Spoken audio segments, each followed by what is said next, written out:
Well, women in senior leadership positions in South Africa have had an interesting year in 2012.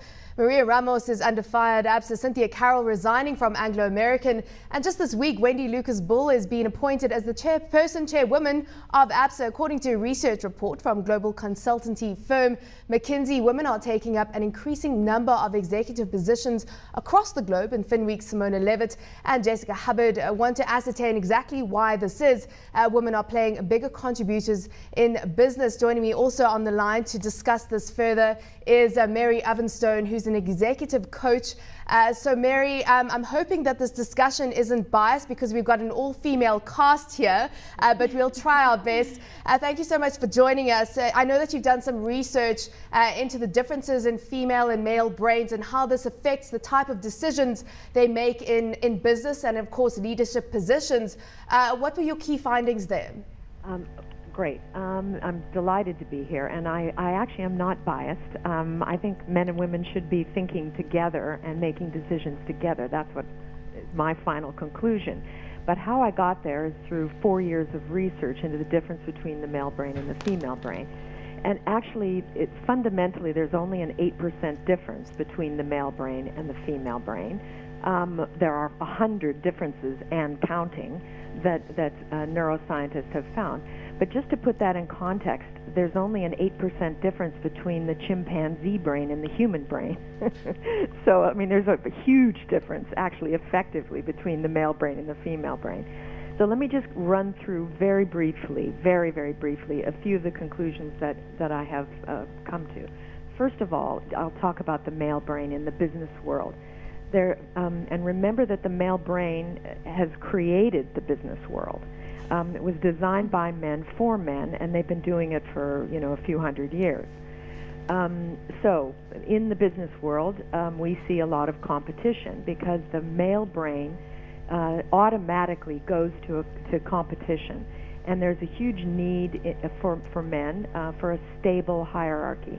They want to know where they stand in the pecking order, and they'll jostle with each other until they find their position in that pecking order. The second thing, of course, is aggression. Their activities are much more aggressive than you would normally associate with women. In the male brain, there's a logical left brain bias, and there's much less information that the male brain receives from the right hemisphere, which is where we process emotions and all sorts of other things. Much smaller input from the right hemisphere in the male brain. Mm-hmm. The other thing is that the male brain drives towards expedient, logical problem solving in their decision-making process. So there's this huge drive towards a quick solution to things. Okay, now that's just a rough outline. Men are wonderful with logic and abstract thinking, and that's what, of course, they require in the business world.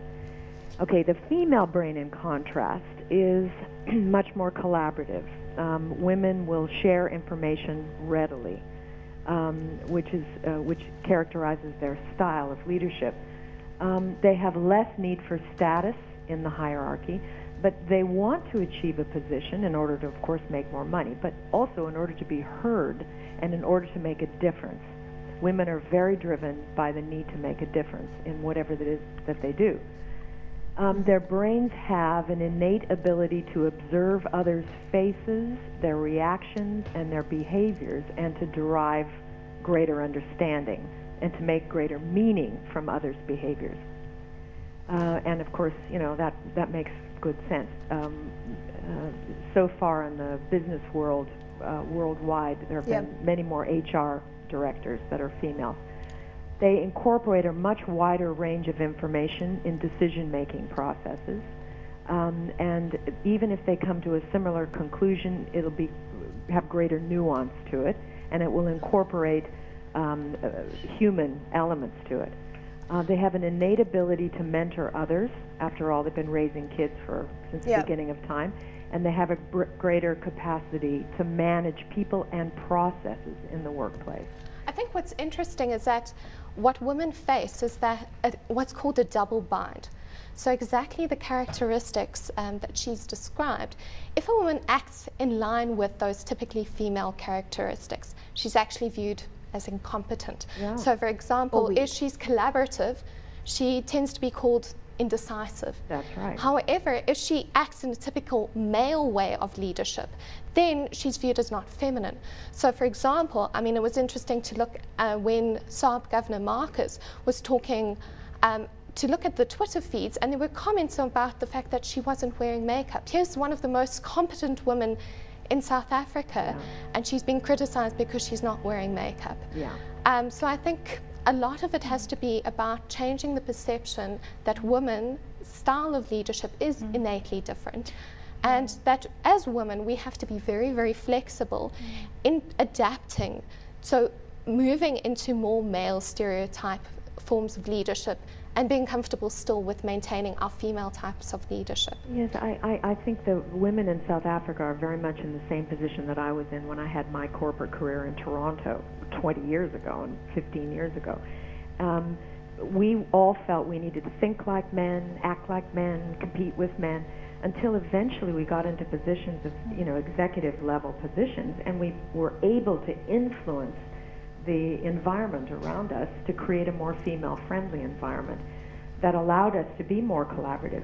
But I think the key to the whole thing, as you said, though, is to be able to think like women think, manage like women manage, but to be able to communicate with men in the way that fits into their understanding of the world. So we have to be able to communicate with logic, reason, come across as practical and in many of the ways that make them feel comfortable in order to be heard and in order to have an influence in this country.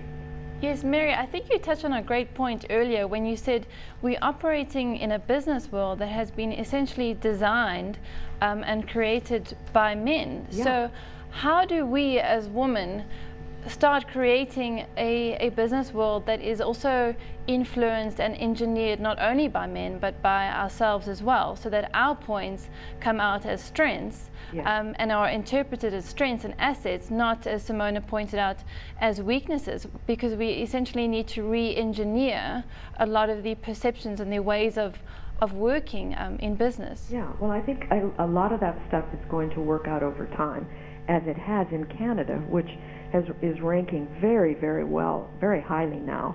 But they started, I know when I was there in the 90s, they were starting to put quotas in place. The government put quotas in hiring women in place. And, the men were all railing against it at the time. But now they're incorporating women on higher and higher levels, and there's an easy collaboration between men and women.